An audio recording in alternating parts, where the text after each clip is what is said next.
a video on fruit leather. So I faffed around with this before.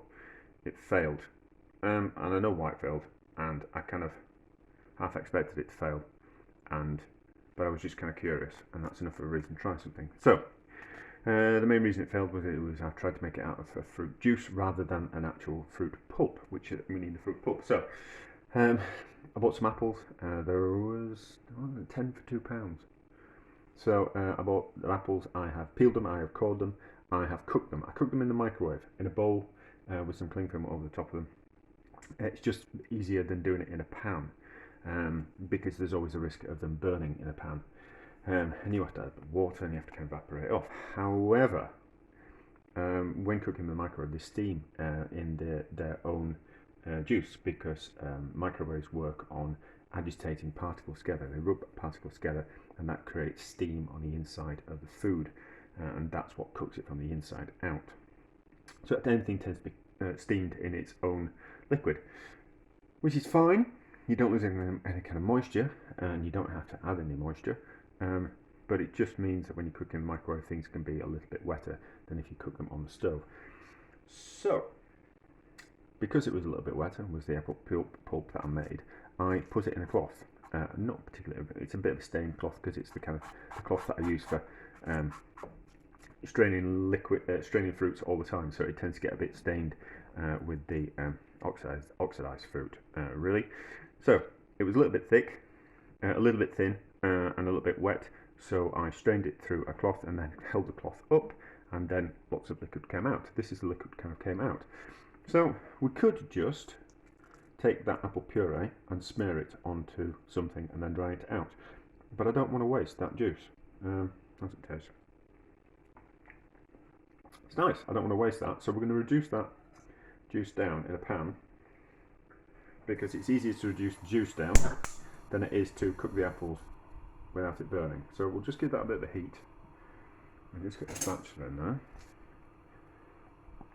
and then we'll recombine all the apples together. So you need to see the apple and reduce that down by a considerable amount, but just gentle enough so it doesn't start to burn. So we're just going to evaporate off some of the excess liquid, and it'll leave flavour, and then we'll just add that pulp to that, and then we'll get a slightly higher yield, and we won't lose any kind of flavour. What does that taste like? I haven't added any sugar to it. It's just a pure apple pulp, and they weren't cooking apples, so it is like cooking apples tend to be really kind of quite acidic, so you need sugar with them. So if you were to use cooking apples, you'd actually get kind of quite a sharp fruit leather. But this is eating apples, so it will be kind of quite sweet. And once we've dried it out even further, it will be even sweeter because we'll have got rid of the even more liquid and concentrated the sugars.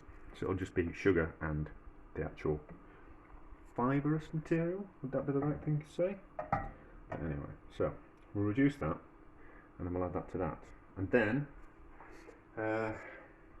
what you normally do is you put it onto cloth so that it dries from both sides. So if it dries from the underside and the top side when you do it from cloth. The only problem with drying things like fruit on cloth is that that's going to seep into the cloth, and then when you pull it off the cloth, you're going to get some of the cloth fibres into the fruit pulp, which is kind of not what I want. I don't want that. So we're going to do it in a way of we're going to dry it on some cling film on a tray, which I don't really like plastic waste, but for the sake of this, we're going to do it that way. I suppose I could just do it on a tray. Yeah, maybe. Well, I can't do it on that tray because it's got ridges in the tray, so it's not a smooth tray. But have I got anything that's smooth? I don't think I have. And I don't want to kind of ruin the experiment.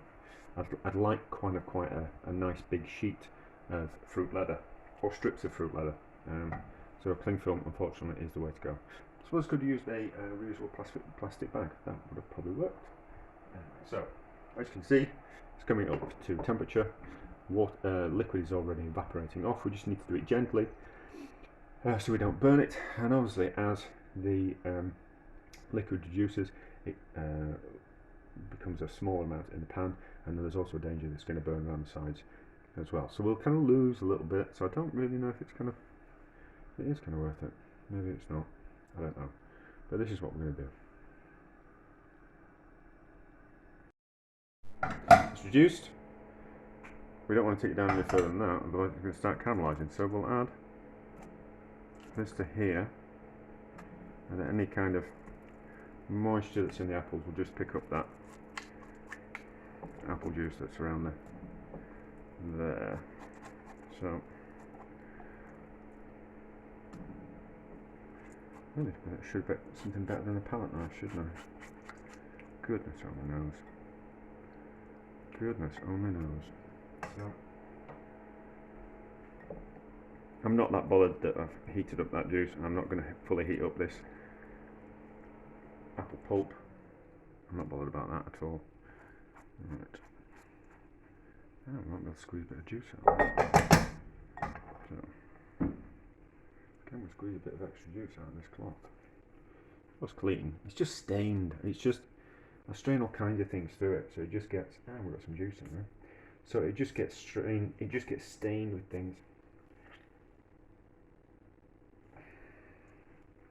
So I'm not going to throw it away because it's a little bit stained. Right, where are we? So, that off there, that off there. Get washed up, and then just the moisture that's in the pulp will just pick up the residue that's in the pan, and then we're not going to waste anything. Are we going to cook it down a little bit further? No, I don't think so. Maybe we can dry it out. Well, maybe we'll see. We'll see if we can drive off any more moisture. And then the more moisture we get rid of in this pan state, the less we'll have to dry off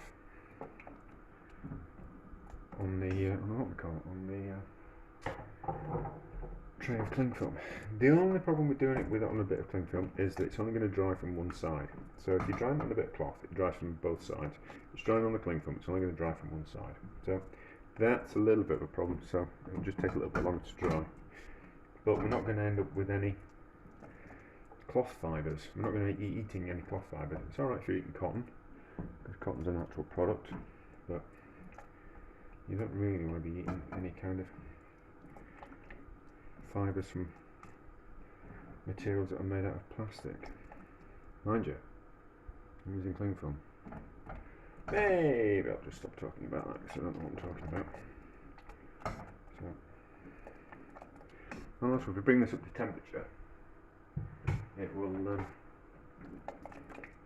already be hot, and it might just dry out a bit quicker. I might actually put it on something else.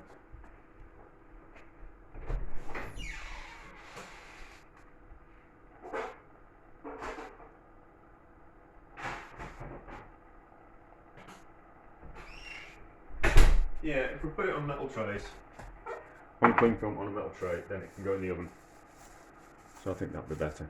And we can turn the oven on at a low temperature and then dry it out. You don't need a dehydrator. They seem very expensive for what they are. So the trick here is to drive off some of the moisture, heat it up, and at the same time not burn it.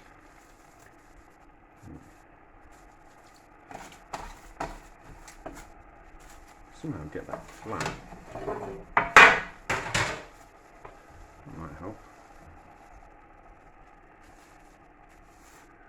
As always, completely think my way through things before I start. I'm much more a fan of just getting on with things. And you give it enough thought in your head. The thought of having to do things 2 or 3 times would be really boring.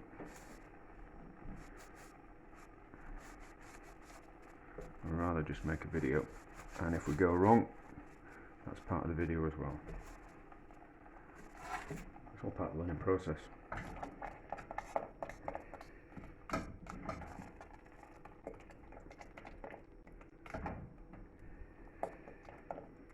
It's alright.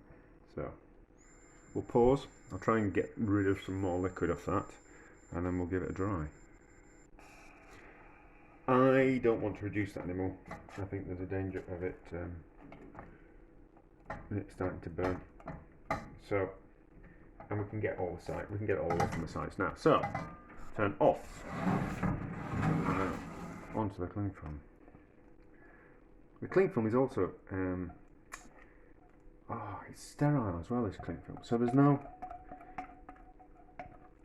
it's completely clean. You know, there's no bacteria on cling film as soon as you take it out of the unwrap it. It's sterile.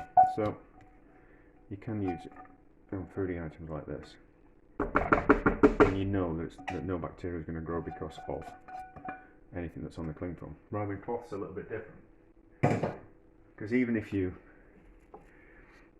wash the cloth, there's the time between the cloth drying, being wet and drying, and then being stored before you use it, where there's chance for yeast and bacteria to land on it. So we've just got a few bits of pip. Actually, just pick those out, and then we'll see how we go. Not piercing the cling film, just be a bit careful. Wash that, spread it out relatively evenly, and we'll see how we go. Probably a bit too thick. But I'm going out, so I'm going to start it off in the oven. But I don't want it to, I think in fact, that's too much on there. We'll do 2 sheets. We'll do 2. I've got another tray. We'll put another bit of cling film on. And then we'll split the fruit leather between 2. So, 5 apples, just 1 tray is what we've learnt from that. And now the cling film's cleaner to me.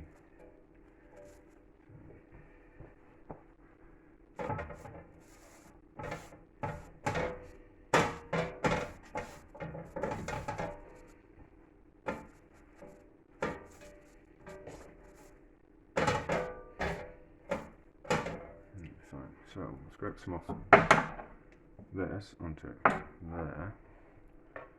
About half. The cling film's still there, isn't it? Yeah, of course it is. It's not gone anywhere, no. Let's remove it.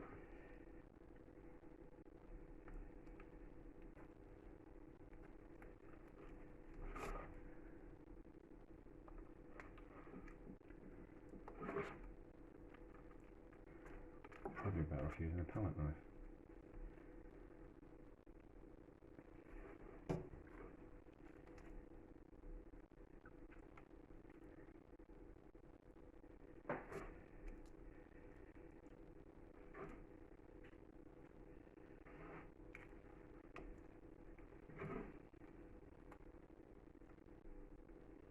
That's going to dry unevenly, not to worry.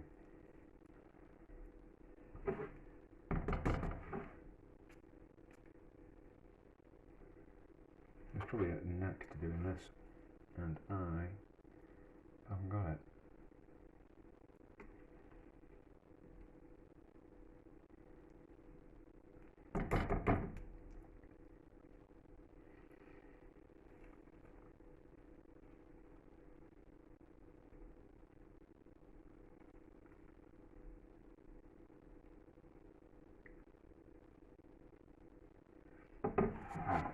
That'll do for that one.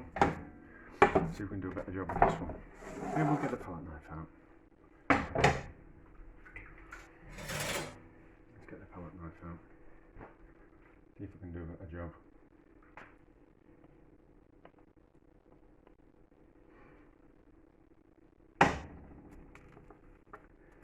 No, it's the wrong type of palette knife.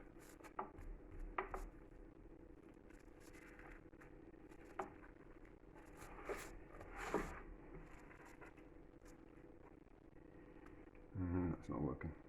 Spatula is better. You need one of those palette knives that's got a dip in it, so it goes along and then it dips down and goes along there, and then you can get into. That's what I needed. I haven't got one of those. Never got around to buying one. Maybe I should put it on my Christmas list.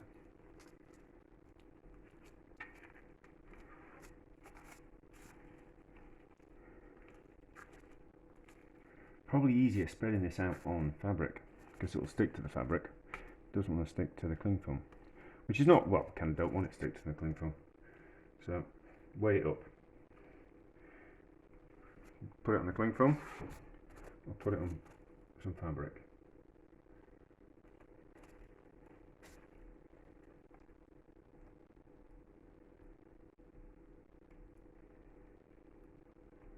There we go, that's not so bad.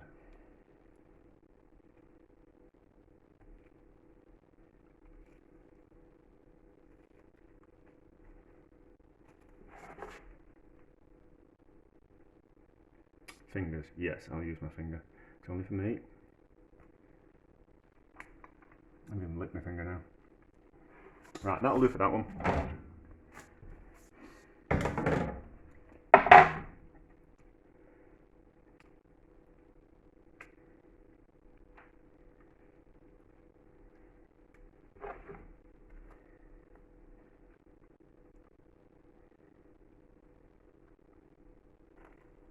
This will nearly do for this one. We're not aiming for perfection. There we go, that'll do. So, stick those in the oven until I go out, and I'll turn the oven off and I'll put the oven back on when I'm back home. And here we go. So, it's had about 4 hours, something like that, drying out about 50-60 degrees in the oven, and it has turned into fruit leather. So let's have a bit of a taste. Nice and shiny on that side. Obviously I kind of thought it was going to be a bit too thick, so I put it on 2, but I think we would have been okay with just one, with it just on one tray. It's the cling film folded over, and so that bit there hasn't just kind of quite dried out. So let's it just tears off kind of quite easy. I don't want that bit. That can go on the compost.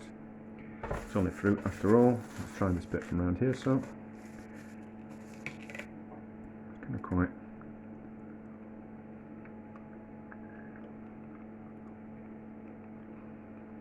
Interesting.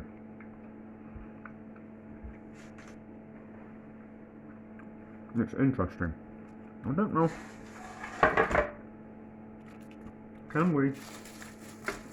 I was thinking about what to do with it. Ooh. I'm sneezing. Gesundheit. So I was wondering what to kind of do with it. I'm thinking, can we have a go at turning it into some kind of sweetie? You know what I mean? So maybe we can add some things to it and turn it into a sweetie. But it's dry it out any longer, it'll start cracking. Well, quite nice actually. As a snack. So yeah, I think we can potentially have a think about this while I'm swimming or doing something else. Have a think about what we could do with this, and I think we could turn it into some kind of like old-fashioned, like sweetie, like bootlaces, that type of thing. Because I'm not sure that's basically what all that kind of stuff must come from. So I'll have a think. I won't be able to turn this into something kind of like sweetie wise, but might be able to. I'm going to store it. I think I'll roll it up like that. But I think I'll be able to get some more fruit puree, maybe some different types of fruit puree, like pomegranate would be nice, and kind of make a fruit leather out of them and see what kind of flavours we can kind of faff around with. I'll tell you what, there's the soft bits of that should be okay. Put it on top of there, and then we'll roll it up in a bit cigar, and then it'll store a bit easier, won't it? That needs to come off there. That's just going to dry out. That's going to just turn into a mouldy. Well, it's alright. Ooh, could probably leave it out and take a picture. But anyway, so success. That's how you make fruit leather. if you've got a big glut of apples or any kind of fruit and you want to have a go at fruit leather, there you go.